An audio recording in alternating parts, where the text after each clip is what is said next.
Welcome to another episode of the brand called You, a podcast and podcast show that brings you leadership lessons, knowledge, experience, and wisdom from thousands of successful individuals from around the world.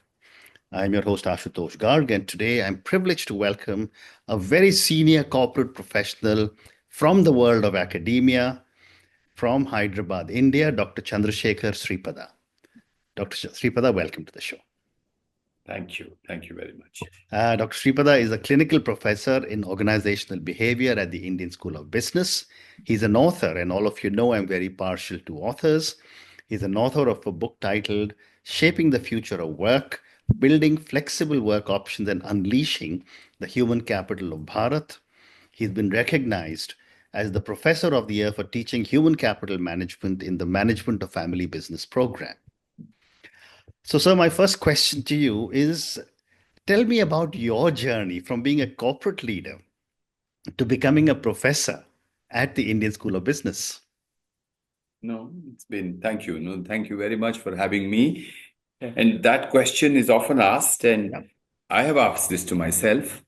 And so my reflections are that actually it's been fairly an intentional journey.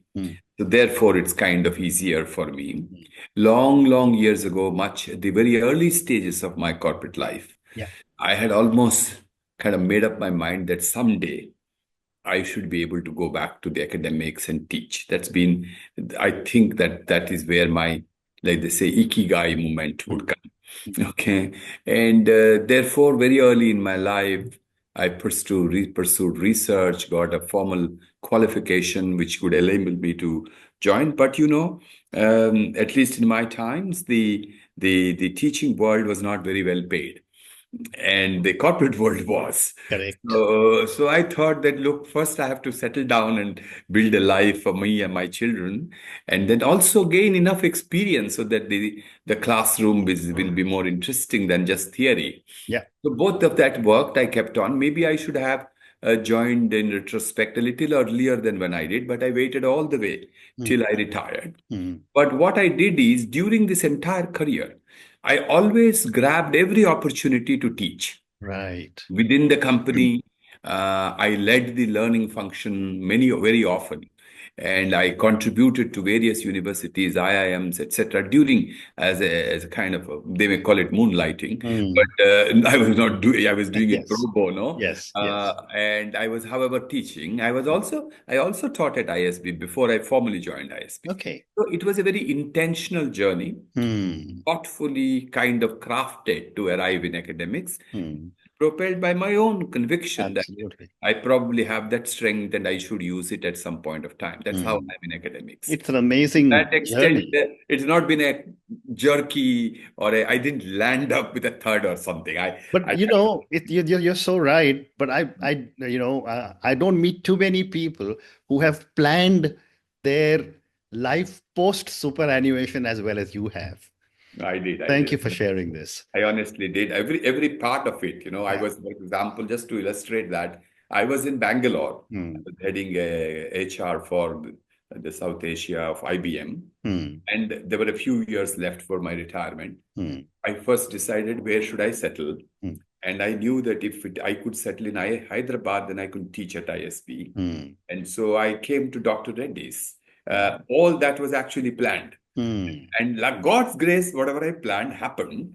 And I came to Dr. Reddy's, and after some time I retired. And by that time, I had enough dating with ISB for me to get a job. How amazing. How So amazing. that's how I'm settled in this system. How amazing. I must applaud this amazing foresight that you've had over the years. But, when I was preparing for my conversation with you, I was fascinated by a term that you use, which is pracademic, where you talk about blending academic rigor with practical corporate insights. That's Tell me a little bit more about this, and if possible, give me an example. Yeah. No, very nice. It is something I discovered in academics, that there is a term like pracademic. I didn't know that it existed. But now I'm 8 years into ISB, so I kind of know what are the various ways in which you can actually describe your profession. So, see, between the two parts, how do you get practical insights and how do you sort of blend them with academic theory? For me, given the fact that I spent more time in the corporate world, the practical insights was easier. I had to spend more time relearning and kind of brushing up all my theories, though I had read them a lot. So it's the field of organization behavior and the practice of human resource or human capital management and development are absolutely interlinked. Yeah. And a lot of insights from organizational behavior can be applied in the world of work through research and evidence. On the other hand, a lot of what is done at the workplace informs the evolution and formation of theories in organizational behavior. And they're actually, we have made an artificial division, but a good theory is always practicable. A good practice is always underpinned by a sound theory. At least that's what I have discovered. Yeah. This unnecessary division is not required. So how I do that now is obviously immersed in ISB's highly scholarly and research-oriented ecosystem. I have access to the best of reading, best of journals, best of library resources, best of research in the world. And I do very methodically spend time in updating myself with whatever is in my field growing. And research is not so much about width as it about depth. So at a given point of time, like for the last 2-3 years, I have focused on future of work. So I probably disproportionately read all the papers that have been written up and all that. So that brings the theory part of how people are looking at this phenomenon. Then what I do is, and that I must thank the school for it, the school actually actively encourages to join boards, to work for companies as an advisor or consulting, taking projects of applied research, and be in touch with practice and practical people, including the fact that our MBA cohort itself is something where people come with not just freshers, but also people with experience. Our executive education, which is a thriving part of ISB, has always at least 15 plus year experienced executives. Yeah. So one leg in the world of work, always talking to, exchanging views, participating in problem solving, being on the board or directing, and also being on as a coach, as consultant, advisor. I continue to stay in touch with it. So suppose today companies are all saying, how do we use Gen AI to sort of, solve some problems or bring some efficiency or speed up things. Now, reading about that is different from checking how actually a Procter & Gamble does it or a Unilever is doing it. Correct. So I am straddling both the worlds consciously, which is what continues to make me the Pracademic that you talked about. Fascinating. So, sir, let's now talk about your book, Shaping the Future of Work, Building Flexible Work Options and Unleashing the Human Capital of Bharat. Yeah. And before I ask you a question, I'm going to ask all our viewers and listeners to go and check out Dr. Chandrasekhar Sripada's book. I'm going to do the same.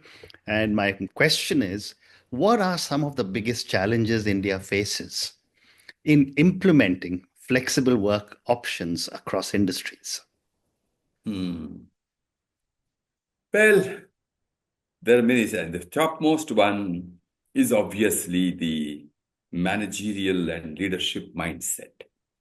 We continue to be practicing what I call industrial era practices. Our companies, the structure of work has changed with the technology and distributed work, but the management of work continues to be done in the same way that it was probably done in about 70, 80, 100 years ago. Correct. Much changed. Hierarchy continues to be the core of an organization, whereas the young and the new and generation employees think that they should have more greater autonomy. Employers are still lacking huge trust deficit. Employers cannot trust. We continue to measure efforts as opposed to outcomes. Our structures are very old-fashioned. They delay. There is bureaucracy. So the whole corporate India, as a poor imitation of the Western world, is not done anything breakthrough in terms of reorganizing itself. Right. That is the biggest challenge. And I don't think our employers, our leaders, our managers believe that flexible work options are really important. Correct. To sort of be adopted. So that's the first challenge. Once that is done, those who believe, however, their next challenge is how do they transition their skills from managing when you wanted to have the comfort of watching everybody under your nose to managing virtually. Okay, how do you redesign the workflow so that a hybrid team can seamlessly work and knowledge can pass? Now, Right. these changes of skills, systems, processes follow the mindset. I'm so stuck with the mindset itself that I think, under the media headlines of so much of return to the office, I'm kind of a loner pushing back on them to say that, office is not necessarily the Correct. most productive place. Absolutely. And we are doing this program. I mean, whatever we are doing, we are able to do it with completely virtually. And we are less productive. We started Correct. on time, we'll end on time, we'll do everything that's professionally required. Absolutely. There's nothing to believe. You wouldn't have got any better output if you had physically traveled to Hyderabad and sat with it. Absolutely. Very And well said. still employers don't believe in it. Yeah, absolutely. But given all the work that you have been doing, and as you mentioned, last 2 or 3 years, you've been reading a lot about the future of work. What are some unconventional work models that you have come across that could revolutionize employment opportunities in our country? Yeah. So more and more adoption of the remote work strategy. So in spite of all the media headlines, the fact is that close to 30-40% of people already all over the world, including in our country, you won't read about them. Only yesterday, I was in a wedding and I at least met about half a dozen youngsters who are all saying, I'm working from home.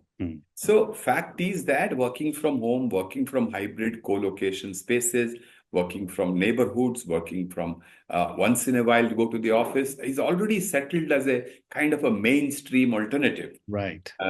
So that is a big change in itself. Now we need to, remember, we took 300 years, before 300 years from now, which I write a lot in my book, there was nothing called an office. Correct. It's not that, during our forefathers and their forefathers' time, people were going to office. It's only after the British kind of invented this due to their own compulsions that this came about. If it took 300 years for mankind to kind of evolve an ecosystem that supports this, it'll take at least 30 years for it to change into a non-office or an alternative to office ecosystem, which is the journey we are going through. Now, in this journey, there are some fantastic examples. Let me tell you. Internationally, there are companies like GitLabs, remote, who are all remote companies.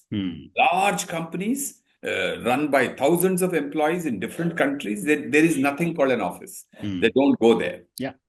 The second is an interesting experiments that towns in different countries are doing, like Tulsa, a small town in Oklahoma in US. Now immediately after the pandemic, the mayor says that don't live in New York, don't live in San Francisco or Chicago. Come to my town, and I'll give you $15,000 as a startup kit. Okay, just for you to settle down. Yeah. So you are penalized in Japan if you have to come and live in Tokyo.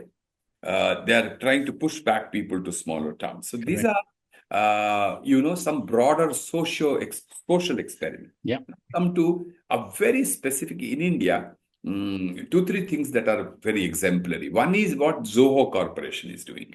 Sridhar Vembu and his whole plan of building rural India as a place of talent, I think is something worth expanding and learning. I recently, and this is the one I want to end up with, I recently personally experienced something very, very interesting in Lenskart. It may appear that they are going to IPO, so I may be promoting them, but that's not my goal. Absolutely. Yeah. What happened is, in Bangalore, we were there, I and my wife, and she broke her specs. So we just saw Lenskart and we entered. And my wife said, first, before I buy the specs, I want to test my eyes. Then the lady there says, give me a few minutes, sit down. And then she comes back and says, let's go into the room. And we go into the room where there is the classic equipment for testing your eyes. Yeah. But there was nobody. And in a few minutes, a video screen comes up. And on the video screen, somebody greets my wife with her name and says, Lakshmi ji, thank you for coming to our CMH Road shop. And I understand you have a need to replace your specs. I was looking at your specs. This frame size looks big, but no, let's talk about it. When did you do your last? So she starts very professionally. And she says, sit down. I am your optometrician for today. And but I'm speaking to you from Delhi. And I will get your eyes tested. And she remotely controls that machine. And the machine moves as she presses buttons there. And it comes closer, goes back. And she gives all that you would have done with the physical presence of somebody. Yeah. A prescription comes and she's told what kind of eyewear she should have.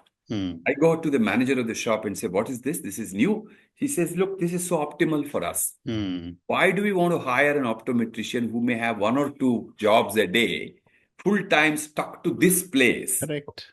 Why can't we have them anywhere? Right now, we don't have the facilities yet to have them anywhere. But we have put a center with a video control command center in Delhi, and we hire very trained optometricians. She did it with you. Next time, another hour, she'll do it somebody in Pune. Another hour, she'll do somebody in Chennai. It's both optimization and the use of remote tech. This really happens. Interesting. And I am happy that such things are happening. Absolutely. There are examples, lots of such examples. And this is such a great example, which is a fantastic segue to my next question, is how do you see demographics and technology intersect to shape the future of work? And the example you give me of Lenskart is absolutely brilliant. Yeah, no, I see that actually these two are kind of continuously reinforcing each other. So technology is responding to the needs of the digital natives who are coming into the workforce, the youngsters who are okay working on mobile phones, working on smaller devices, virtually working from co-location spaces, working sometimes while listening to music, going out. The youngster, imagine the little young boy in your house, a nephew or a niece or whatever. And these 20-year-olds, they have grown up in a different world. Now, what's happening? Their needs, if they want to sort of swipe a hand to get a door open, then the technology is saying, okay, this is what they want. Let us sort of create it for them. And so what their needs are shaping how technology is responding. And the sheer availability of technology is shaping their needs. So it's happening parallelly. As this girl wants to work only from Delhi or from her home, we are able to get her to do such work. And since many people want to work from a distance, we are also creating technology to enable it. So we should see that demographics shapes technology and technology responds to the demographics. Very interesting. Very interesting. Very interesting. When we started our conversation, sir, you spoke a little bit about AI. And my question is, what role does AI and automation play in shaping the future workforce? And do you think these technologies are a threat or an opportunity for our country? Well, that is an undecided question, to be honest. The whole world is debating and not sure. I think nobody knows. The founder of AI himself says this is an existential threat. At a certain point, it could be, but let's sort of hope that humanity will always have a way to control these kind of forces. Coming back, so what I see is AI is an irreversible and an important development in our access to technology. We should embrace it instead of resist it, but we should be extremely discriminate. We should use it as our slave, as our assistant, not get enslaved by it. So the way work should be designed is that human in the loop. I was talking yesterday to a doctor, an orthopedic, and he says, well, I do want to read a scan, analyzed by AI. I do want to use a robotic arm, but I don't see how I can be removed from the job and somebody else will do it. I still have to make the judgment, call the patient. I have to still have a sense of interaction with the patient. So I think this need to have the human in the loop, which is the big discussion that's happening, is essential.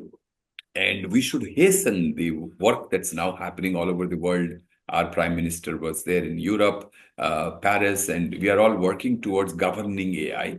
If we set the right governance frameworks, challenge the misuse of deep fake or any other things that kind of the autonomous vehicles, I think AI broadly should serve the cause of humanity. But if you don't do it, and that's the argument I make, that's why my title of the book is Shape the Future of Work. Correct. Don't let it just happen to you. Don't suffer the future of work. Shape it. Correct. To address your local, contextual, evolving needs. So take my last line on this. So if I was the policymaker, would I have a driverless taxi replace my taxis in Gurgaon and in Bombay? Absolutely no. Because I think I'll kill hundreds of taxi drivers' jobs, which is not required. And the driverless taxi will not do anything more to our efficiency. But would I have a drone go and spread pesticide in a land that I'm not able to access, or distribute vaccine to a place where there is no road? Of course I will have. Yeah. I think what we should do, we should use automation and AI where it adds to efficiency and productivity. But we should resist it where it kills and takes away jobs. Great response. Great response. The other aspect I wanted to get your perspective was on the entire gig work that is going on. Gig work, by its very definition, is not working in an office. And it is given the fact that the Prime Minister, that the Finance Minister even mentioned gig workers in the budget this year. I wanted to ask you, how do gig work and platform economies fit into the broader narrative of inclusive human capital development? They are a very important pillar.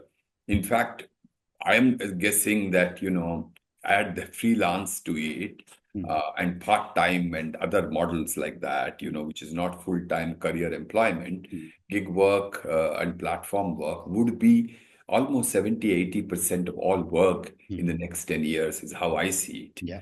And because people want the autonomy and the freedom that comes with it.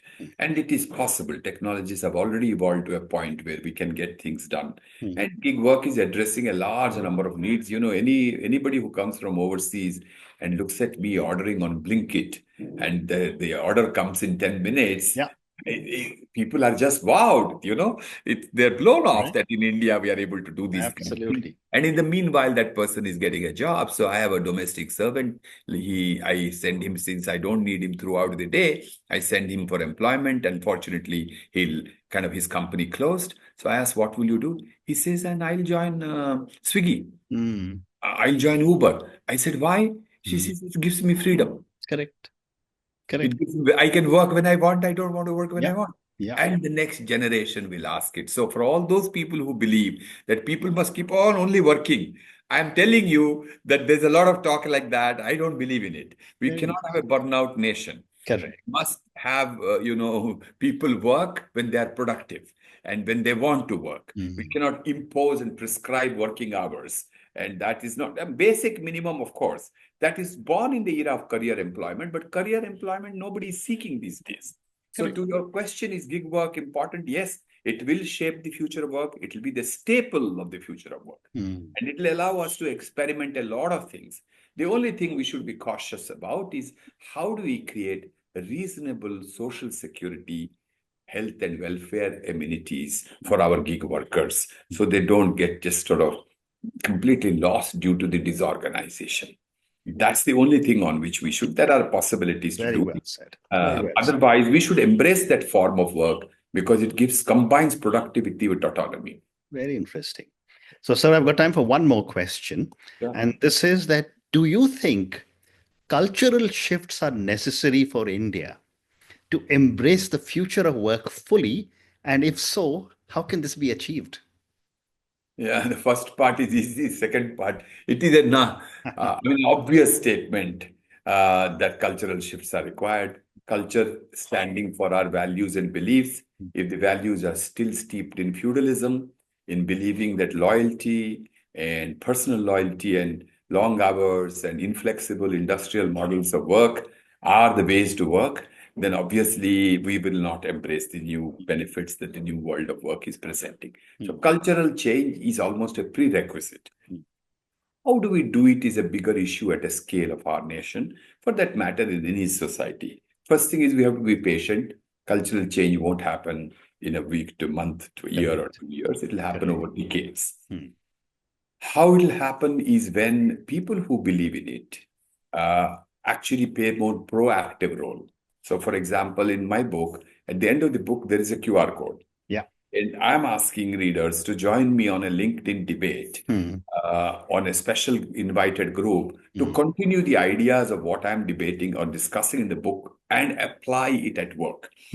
So I get to teach a lot of students in different dimensions. And I request them to join me. And there are already minor efforts. There are employers who are trying new hybrid work models because they got influenced by me. So I believe the famous statement, be the change that you seek in others. Absolutely. I think instead of sitting and imagining that the whole country will change, I wish it could. But, we must start it in our. If you believe after this call, if you are persuaded, and if you have employees, don't punish them by asking them to come to the place of Gurgaon from Noida, but either open a co-location space in Noida or ask them to work from home to the extent you can. These are the things that we can do at our level. But also cultural change will happen when firms understand the business merit of doing it and not just the general talk about it. They see the evidence that productivity does not fall, which we have to, as researchers, provide them. And when government supports them with policies. By the way, our neighbor, little country UAE, has a whole flexible work policy.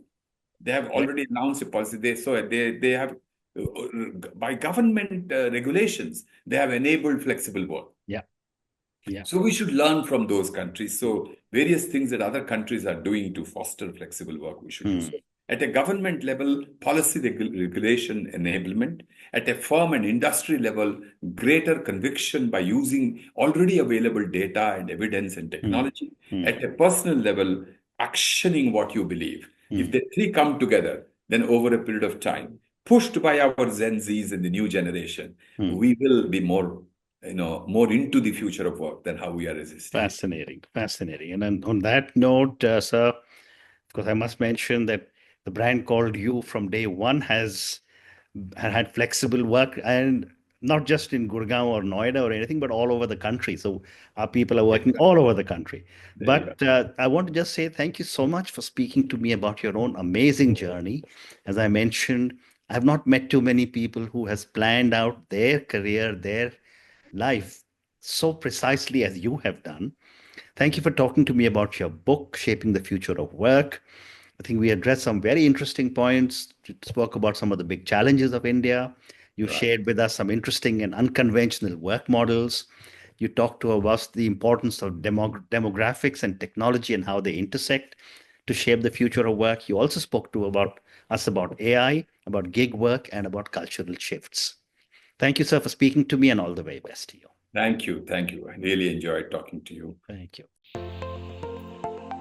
Thank you for listening to the Brand Called You videocast and podcast, a platform that brings you knowledge, experience, and wisdom of hundreds of successful individuals from around the world. Do visit our website www.tbcy.in to watch and listen to the stories of many more individuals. You can also follow us on YouTube, Facebook, Instagram, and Twitter. Just search for the brand